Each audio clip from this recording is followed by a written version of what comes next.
외우지 않아도 외워진다는, 듣고 있다 보면 저절로 단어가 머릿속에 빡 와서 박힌다는 강성태 영단어 어원편 보충 강의 시작해 보도록 하겠습니다. 오늘 보게 될 어원은 바로 요겁니다. 생긴 게 좀 괴상하게 생겼죠. 어원만 놓고 발음해 보자면 어스 뭐 이런 식의 발음이 되는데요. 이런 모양새가 단어 안에 딱 나오게 되면 어떤 의미를 가지게 되냐? 바로 더해지는 겁니다. 뭔가가 여러분 더해지는 거니까 없던 거가 뭔가 생겼어요. 이게 생겨나다라는 의미까지 확정이 됐고요. 그리고 생겨났으니까 뭔가 만들어지다라는 의미까지 확장이 되게 된 겁니다. 그래서 첫 번째 단어를 보면요, augment, 이거는 여러분 그냥 원래 어원이 가지고 있는 의미 그대로 단어가 된 겁니다. 바로 증가하다라는 의미를 가지게 돼요. 그래서 요걸로 여러분이 현실에서 이미 알고 있는 단어를 좀 연결시켜 보도록 하겠습니다. 항상 그렇지만 여러분, 제 어원 강의는 이미 여러분들이 잘 알고 있는 것에서부터 차근차근 나아가서 엄청나게 많은 영단어를 정복하는 그런 방식이에요. 그러니까 쉽고 재밌을 수밖에 없죠.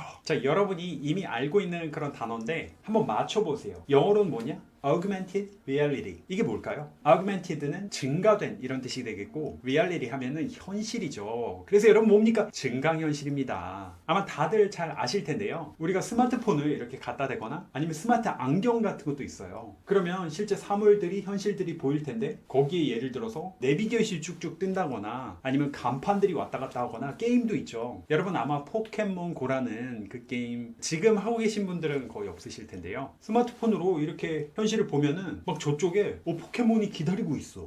저쪽에 강성태 닮은 몬스터가 저기서 자빠져 자고 있어. 뭐 이런 느낌인 거죠. 그래서 이 단어도 여러분 쉽게 외우실 수 있을 거고요. 요거의 어떤 명사형이 augmentation 이렇게 되는데요. 요거는 증가율을 의미하게 됩니다. 이 또한 여러분들이 잘 알고 있는 표현이 하나 있는데요. breast augmentation 하면은 breast가 이제 가슴이란 뜻이에요. 가슴이 증가됐다? 이건 가슴 확대 수술을 의미합니다. 그러면 반대로 축소하는 경우도 있겠죠? 그거는 breast reduction, reduce가 이제 줄이는 거잖아요. 잘 아시겠지만 남자든 여자든 가슴이 너무 크거나 뭐 작아서 많이 불편하다고 하면 성형을 하기도 하거든요. 자, 그 다음 이거는 여러분 다들 알고 계실 거예요. auction 하면은 이게 경매라는 의미인데요. 경매가 어떻습니까? 처음 가격에서 계속해서 가격이 올라가죠. 예를 들어 지금 여기 싱싱한 강성태 한 마리가 여기 나와 있습니다. 그러면은 나 그거 70원에 살게. 자, 그럼 저쪽에서 나 90원, 저쪽에서 나 100원, 그럼 이쪽에서 나 108원. 자, 108원에 낙찰됐습니다. 강성태 108원에 가져가세요. 이런 식으로 가격이 이제 계속 증가되는 방식이죠. 여러분, 우리나라는 이미 옥션이라는 이 단어를 너무나도 잘 알고 있어요. 왜냐면은 인터넷 쇼핑몰이 있잖아요. 근데 여러분 그거 아세요? 원래 이 옥션이라는 사이트가요, 경매 사이트였습니다. 지금 여러분들이 알고 있는 그런 인터넷 쇼핑몰이 아니었어요. 2000년대에 들어오면서 사업 모델을 변경한 거거든요. 자, 그 다음 단어는 여러분 author. 이게 뭐냐면 작가나 어떤 창조자, 만들어내다. 다 이렇게 뭔가 만들어낸다는 그런 의미가 되죠. 아까 말씀드린 대로 뭔가 더해지고 없던 게 새로 생기고 그게 곧 만들어지는 거니까요. 이건 여러분들이 영어로 된 인터넷 서점, 아마존도 좋고요. 들어가시면은 저자란이 author 그렇게 쓰여져 있는 걸 보실 수 있을 겁니다. 그리고 재밌는 단어가 authorial. 이건 뭐냐면 저자의라는 뜻입니다. 근데 저자의라는 뜻을 가진 단어가요, 요것뿐만이 아니라 또 한 가지 있거든요. 그건 authorial. 자, 여러분 뒤에 AL이 붙으니까 형용사형 전미사잖아요. 그래서 저자의가 되는 거 쉽게 이해할 수가 있을 텐데요. 근데 보세요, 이 두 단어가 같은 뜻을 가지고 있는데 생김새가 어떤가요? 앞서 봤던 단어는 auctorial, auct 이렇게 되고요. 똑같은 의미의 authorial. 자, 이게 auct, auth 발음이 거의 흡사하죠. 여러분 항상 느끼시겠지만, 그리고 앞서도 시작할 때 변화형 세 가지를 우리가 보고 시작을 했잖아요. 이게 언어라는 것이 여기저기 다양한 곳에서 사용되다 보니까 사투리가 이렇게 생겨나는 것처럼 어떤 곳에서는 oct라고 하고 어떤 곳에서는 auth라고 하고, 이 두 단어가 같은 뜻을 가지고 있는데 형태만 약간 다른, 언어가 어떻게 분화되고 변화하는지 그 예를 단편적으로 보여주는 케이스인 것 같습니다. 그리고 여러분이 아셔야 될 바로 이 단어 authority. 이거는 어떤 뜻이냐? 이거는 기본 단어입니다. 권위, 권위자, 당국. 당국이라고 하면 권한을 가진 곳이에요. 그리고 인가라는 의미도 가지고 있습니다. 예를 하나 들어드리면은 우리나라 정부 기관 중에 Korea Transportation Safety Authority 이런 기관이 있어요. 줄여서 로고는 TS라고 이제 표현을 하는데요. Authority 이게 이제 당국이란 뜻입니다. 실제로 이 기관의 이름이 한국 도로안전공단 뭐 이렇게 불리는데 이곳은 버스나 뭐 택시나 철도 이런 것에 심지어 비행기까지 자격증을 인가를 해주는 그런 곳입니다. 자, 그리고 이 단어는 굉장히 오래된 단어인데 무슨 뜻을 가지고 있냐? 예언가, 점치다, 아니면 징조를 보이다 이런 의미인데요. 여러분 방금 authority 하면은 권한이란 뜻이었잖아요. 요건 augur 이런 단어인데 이게 로마 시대에 점을 치고 예언하는 사람을 불렀던 그런 단어입니다. 왜 예언가냐? 여러분 과거에는요 이렇게 과학이 발달하지 않았어요. 그래서 어떤 결정을 할 때 예언가들이 굉장히 큰 영향을 미쳤습니다. 지금 전쟁을 일으켜야 되냐? 왕도 예언가나 점술가를 찾아가 가지고 그 점을 봤어요. 나라의 중대사를 이렇게 결정하는 사람이 있었거든요. 어떻게 보면 왕보다 권한이 더 셀 수 있는 거죠. 생각해 보세요. 신에게 허락을 받는 사람, 신의 이야기를 듣는 사람, 이런 사람이니까 야 신이 나한테 갑자기 말씀하셨는데 너 죽어야 된대, 빠이빠이 안녕, 이러면은 여러분 이게 얼마나 큰 권한입니까? 이렇게 신에게 권한을 부여받거나 신의 목소리를 들을 수 있는 그런 사람을 augur. 그리고 이거는 augur에서 이제 나온 단어인데요. augury 이건 전조나 조짐을 뜻합니다. 뭔가 예언을 하기에 앞서서 전조나 조짐, 신의 어떤 의미, 신의 권한으로부터 나온 그런 단어라고 이해하시면 되겠어요. 참고로 로마 시대에는 이런 전조나 조짐을 새를 보고 예측을 했다고 해요. 새가 어떤 행동을 뭐 하는지. 우리나라도 사실 어느 정도 마찬가지잖아요. 까치가 오면 뭐 좋은 손님이 오고 까마귀가 울면은 뭐 안 좋은 일이 생기고 그런 미신이 있는 것처럼요. 그 다음에 여러분 잘 알고 있는 바로 이 단어 나왔습니다. August.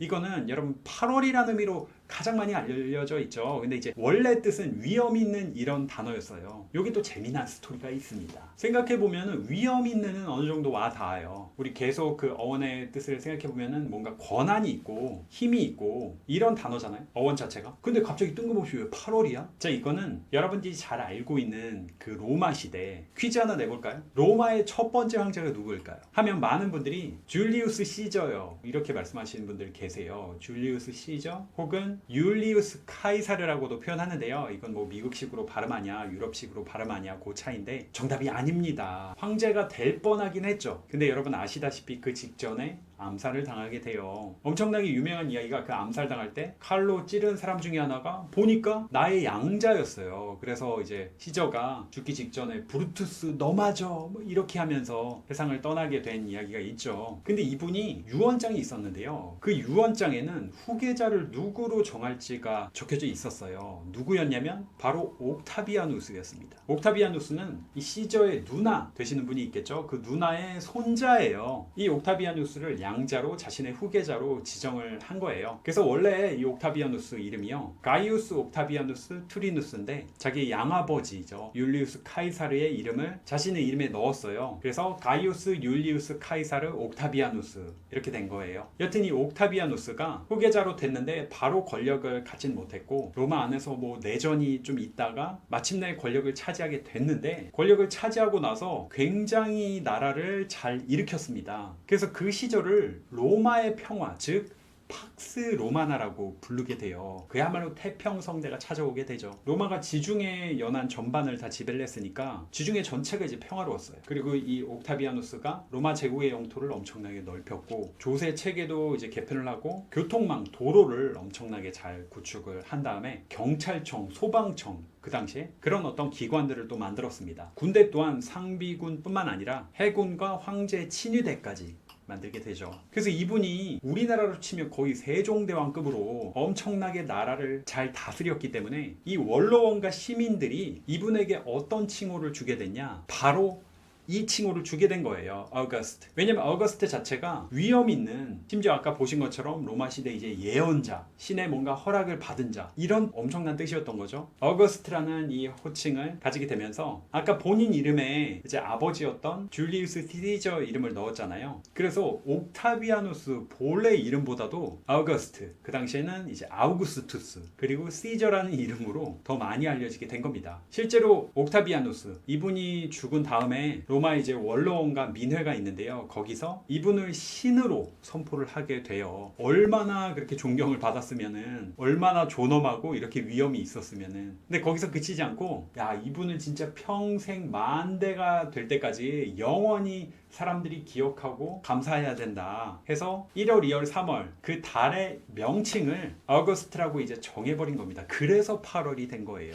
자, 어떻게 역사 이야기까지 연결되니까 그럼 훨씬 재밌고 기억에도 훨씬 잘 남을 겁니다. 그 다음 단어를 볼게요. 자, 이 단어는 inaugurate. 자, 취임하다라는 그런 뜻입니다. 아까 권한 이야기를 했는데 in이 뭔가 아니라는 그런 어떤 의미를 가진 어원이잖아요. 그게 앞에 붙었습니다. 어떤 상태 안으로 들어갔다고 여러분 생각하시면 될 텐데 권한이 있는 상태로 들어가는 거예요. 그래서 여러분 뭐 대통령이나 아니면은 그 권한을 가지고 있는 직책에 이제 취임하게 됐다 그런 뜻이 되는 겁니다. 이거의 명사가 inauguration 이렇게 되거든요. 이건 흔히 취임식이라는 표현으로 가장 많이 쓰이고요. 예를 들어서 inauguration of Joe Biden 하면은 조 바이든 대통령의 취임식이라는 그런 의미가 되는 거예요. 여러분 아시겠지만 매번 이제 대통령 취임식 같은 거는 나라 전체 무지무지 큰 행사잖아요. 자, 그 다음 단어 요거는 여러분 이것 또한 꼭 알아두시면 좋을 그런 단어인데요. auxiliary. 이 단어는 보조의 조동사 이런 의미를 가지고 있습니다. 조동사는 영어로 auxiliary verb 이렇게 돼요. 자, 왜 보조의 이런 뜻을 가지게 됐냐? 제가 이것 또한 여러분들이 이미 알고 있는 그런 지식으로 연결을 한번 시켜보도록 하겠습니다. 여러분 영어로 auxiliary storage 하면은 뭘까요? 스토리지는 여러분 저장하는 그런 기억장치잖아요. 그래서 보조 기억장치라는 의미가 돼요. 어원 자체가 뭔가 증가하다, 더하다 이런 의미였잖아요. 원래 기억장치가 있는데 거기에 더 증가된 어떤 기억장치니까 보조적으로 여러분들 가지고 있는 거는 뭔가 원래 가지고 있는 거에 더할 수 있는 그런 의미잖아요. 이런 보조 기억장치 같은 경우는 우리가 뭐 외장하드도 거기에 포함이 되고 여러분 USB 메모리 같은 것도 포함이 되겠죠. 더 잘 알고 있는 표현이 있는데요. 여러분 컴퓨터나 아니면 심지어 스마트폰에도 이런 포트가 있습니다. 뭔가 케이블을 연결하는 포트 중에 흔히 옥스 포트라고 많이 표현을 하는 게 있습니다. AUX라고 적혀져 있어요. 그게 바로 이 단어입니다. 이 단어의 약자 앞에 세 글자만 따가지고 거기다 적어 놓은 거예요. auxiliary port 하면은 보조로 뭔가를 꽂아주는 보조로 뭔가 장치가 있으면 그걸 연결해주는 포트라는 뜻이죠. 여러분 스마트폰 같은 것도 이제 스피커나 아니면 마이크 같은 게 있는데 외부 마이크나 외부 스피커를 이제 그 포트에다 꽂아가지고 거기에 더해서 쓸 수 있는 장비잖아요. 이해가 지금 느낌이 빡 오셨을 것 같은데 미국에는 auxiliary police 뭐 이런 어떤 표현도 있어요. 이게 뭐냐면 보조 경찰 뭐 이런 의미가 되는데 우리나라에는 그런 제도가 없지만 미국에서는 이제 일반 시민분들이 지원을 해서 한 일정 기간 훈련을 받습니다. 그러면은 실제 경찰분들이 하는 업무에 이제 보조적인 실제 경찰관들이 있으면 거기에 더해져 가지고 뭔가 치안 업무를 하는 그런 경찰을 뜻해요. 그러니까 기본적으로 더해진다는 그런 어원이 반영된 표현이라고 볼 수가 있겠죠. 자, 여러분 이렇게 해서 어원들에 연결된 단어들을 쭉 한번 봤습니다. 여러분 지금 아주 잘하고 있어요. 이런 식으로만 계속 가면은 영어 단어 여러분 그야말로 영어의 신이 되는 건 시간 문제입니다. 다만 여러분들에게 이제 당부해드리고 싶은 거는 지금 이해가 막 너무 잘 돼. 근데 여기서 끝나면 안 된다는 거. 여러분 이해를 했지만 그걸 또 반복을 통해서 완전히 내 걸로 만들어야 일상생활에 시험에서 자유자재로 그냥 툭 치면 나올 정도가 되는 거거든요. 너무 이해가 잘 되니까 이제 복습할 필요가 없어. 이렇게 생각하지 마시고요. 지금 끝나자마자 한번 단어를 쭉 한번 떠올려 보시면은 아마 엄청나게 오랫동안 기억에 남을 겁니다. 여러분 알고 계시죠? 전 언제나 여러분을 믿습니다.